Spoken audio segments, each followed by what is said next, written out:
11.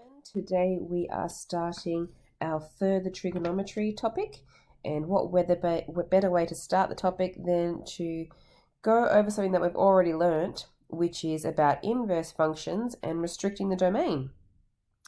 So in chapter 5 we learned that the inverse of a function may not always be a function if the original function is one-to-many. But we can restrict the domain so that the inverse is a function.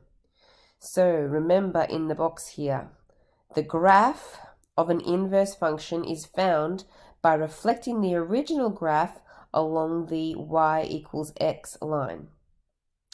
The inverse of a given relation is only a function if it passes the horizontal line test. And the domain and range of the inverse relation are the range and domain, respectively, of the original function. So we learnt all of this in chapter 5. So looking at the examples, example number 1, the function f of x is defined by f of x equals square root of x. Over the domain, x is between 0 and 4. So part A, state the range of f of x. Well, we are given x values between 0 and 4. So let's start with the 0. If x was equal to 0 and we sub that 0 into here, the square root of 0 is also 0. So that would mean my f of x, or in other words y, would be equal to 0 as well. Now let's do the other value. When x is equal to 4, this one we want to put it in there. So that means I want to square root the 4, and the square root of 4 is 2, which means y is equal to 2. So I have now found that my range has to be between y is 0 and y is 2. So we could write that down over here. Range y is going to be between 0 and 2. State the domain and range of the inverse of f of x. Well, remember that we know the domain and the range of the original function. So if we want the domain and range of the inverse function, we just have to switch them. So the domain of the original function was between 0 and 4. That's going to become my range. Y is between 0 and 4. The range of my original function was between 0 and 2. So that becomes my domain.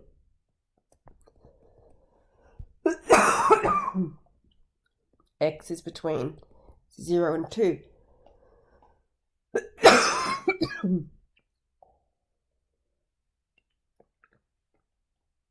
Okay, part C. Write down the rule for inverse f of x. Well, we have our equation f of x equals square root of x, but let's change that so that we're calling it y equals square root of x. To find an inverse function, we know that we switch the x with the y. So that means that x is going to be equal to square root of y. Then to rearrange that, I would square both sides so that y is equal to x squared. In other words, remember that y is the f of x. Excuse me. But that is now my inverse function. So that means inverse f of x is equal to x squared. Part D says to graph f of x and inverse f of x. So we're going to draw up a little graph down here.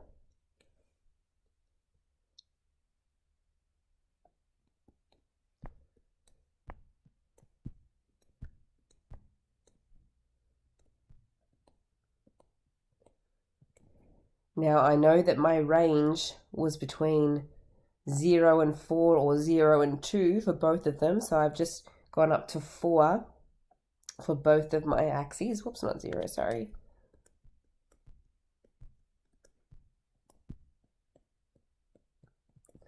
So y-axis and x-axis.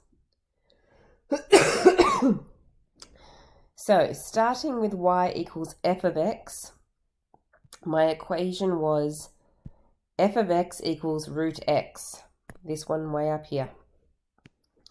So if I try, you might know what that graph looks like, but if you don't, you would try using a few values to help you. So starting with 0, the square root of 0 is 0. Then go to 1, square root of 1 is 1. Square root of 2, that's not very nice, but it's about 1.4. Square root of 3 is about 1.7. And the square root of 4 is 2. Okay? And I know that for my original function, I only want to look between 0 and 4. So that's it. That's my whole curve that goes like that. So it's basically half of a sideways parabola. That's my f of x. Then I want to draw the inverse f of x. Now remember that inverse f of x is always reflected across the y equals x line. So if I try to draw that on here, as neatly as I can, it's going to go through 1, 1, and 2, 2, and 3, 3, and 4, 4. My graph is probably not perfectly to scale. There is my y is equal to x line. And my inverse f of x has the equation written down here, x squared. We know how to draw that. So that has the vertex on the origin. When x is 1, y is also 1. When x is 2, y is 4. And that's actually as big as we need to go, because for my inverse function, my domain is between 0 and 2, which is what I've already done. And my range is between 0 and 4, which it obviously is. So I get my curve coming around like that, my parabola. Okay, and there it is. The function and its inverse, and you can see that lovely symmetry across the y equals x line. Okay, over the page, new question. Explain how the graph of f of x equals x squared must be transformed to obtain the graph of g of x equals brackets x plus 2 close brackets squared minus 4. Now this is to help you draw it so that you understand what this graph looks like. So that we know whatever number is in the bracket here is moving our parabola sideways. Now it's always the opposite. So if it's a positive 2 there, it means it's moving it 2 spaces to the negative side or 2 spaces to the left. So that's moved left 2 spaces. Okay, then the number that is on the end moves the parabola up and down. This one is not an opposite. If it's a minus 4, it means you've been moved down to move down minus 4. So that means moved down 4 spaces.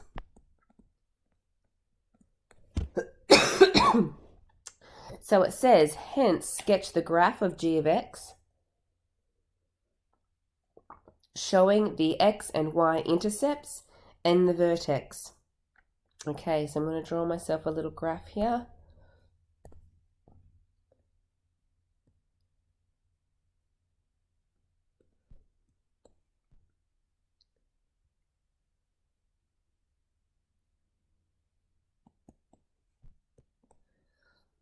Okay, so I know I'm going to have to move down 4 spaces for my vertex.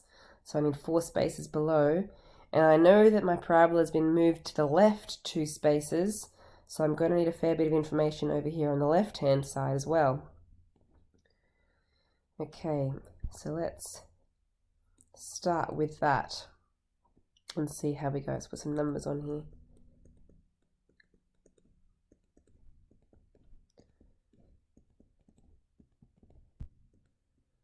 Okay, so the normal parabola has its vertex on the origin, but ours has been moved left 2 spaces and down 4 spaces, putting the vertex way down here.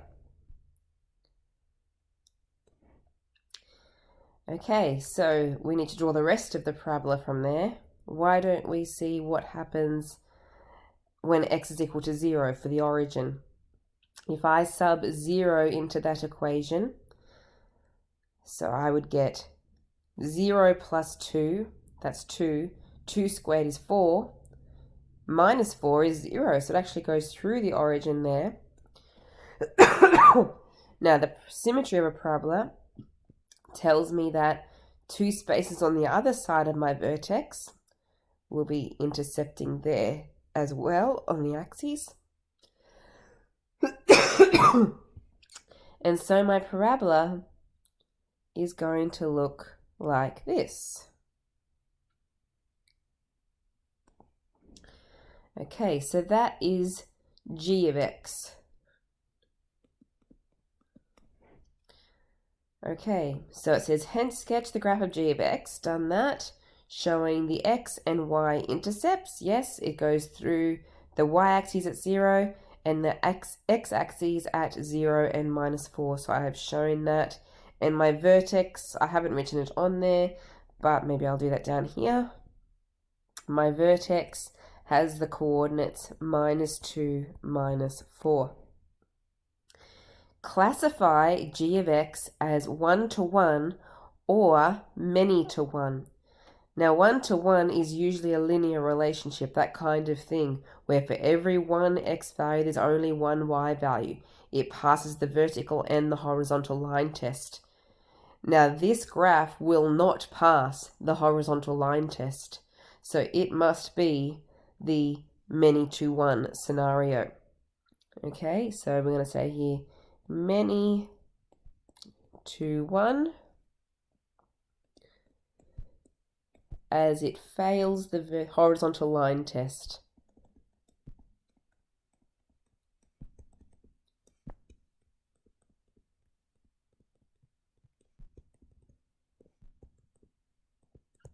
Okay, part D. What is the largest connected domain containing x equals 0 so that the restriction of g of x has an inverse function? So we want to restrict the domain of our graph up here so that it is a function, and we want it to contain x equals 0. We want it to contain this point here. Okay, so that means we need to use our vertex. Okay, and we will be looking at everything increasing, going through that 0 from there. That's the part of the graph we're going to use, because that would be a 1 to 1 relationship. So that part of the graph would be described as x is greater than or equal to minus 2. E. Let inverse g of x be the inverse function corresponding to the restricted domain of g of x. What is the domain of inverse g of x? Is inverse g of x increasing or decreasing? Well, for my original function,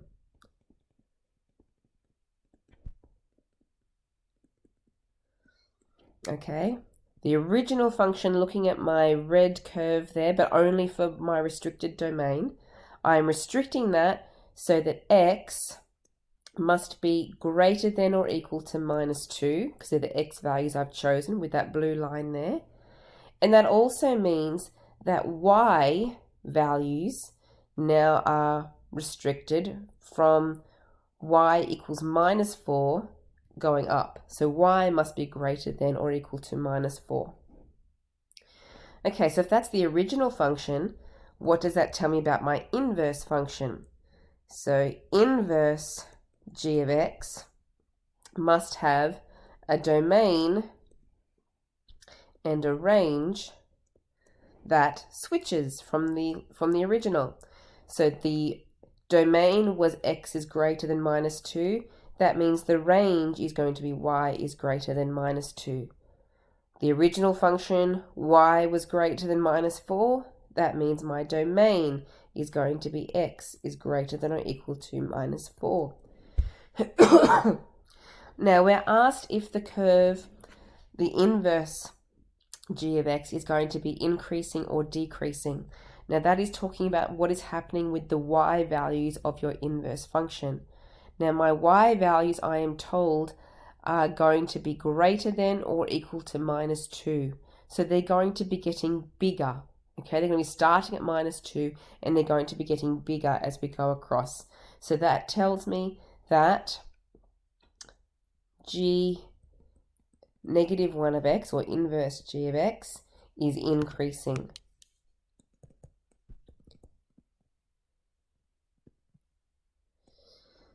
Okay, and finally, find the equation of inverse g of x and sketch it on your graph. Okay, so we start with our original function, but I'm going to call it y equals x plus 2 in brackets squared minus 4. To find the inverse function, we switch the x's with the y's, so it becomes x equals y plus 2 squared minus 4. Then we want to rearrange that to get it as an equation in terms of y. So let's add the 4 across. So that would be y plus 2 squared equals x plus 4. Then we want to get rid of the squared, so that means we square root x plus 2 equals, now when I square root I need a plus or minus the square root of x plus 4. And then subtract this 2 away, y equals plus or minus square root of x plus 4 minus off that 2. Okay, but remember, for my inverse function, we found out that y has to be greater than minus 2. Now we have two possible solutions for y here. We have the plus and the minus option here. So, because we know that y has to be greater than or equal to minus 2, I already have a minus 2 here. That tells me that this first part here has to be positive. Okay, because if it was 0, I would get 0 minus 2, and that works because it can be equal to minus 2. But otherwise, it needs to be a positive number because it needs to be getting bigger, not smaller. Okay, so we don't want the negative option. So that means we can finally limit that down to just one answer, and therefore say, we're going to call it our inverse function again. Inverse g of x has the equation positive square root of x plus 4 minus 2. Okay, and that's it for our examples. Now we're doing exercise 17a. Question 14, you're not going to be able to do all of just yet, because I know you've done some calculus in advance now, but you haven't done finding stationary points with your calculus yet, which that question requires. So you'll have to skip that one, and you've got questions 18 and 19 at the end that are very much enrichment questions as well. Okay, but get a good start on that, please. Make sure you email me if you need some help.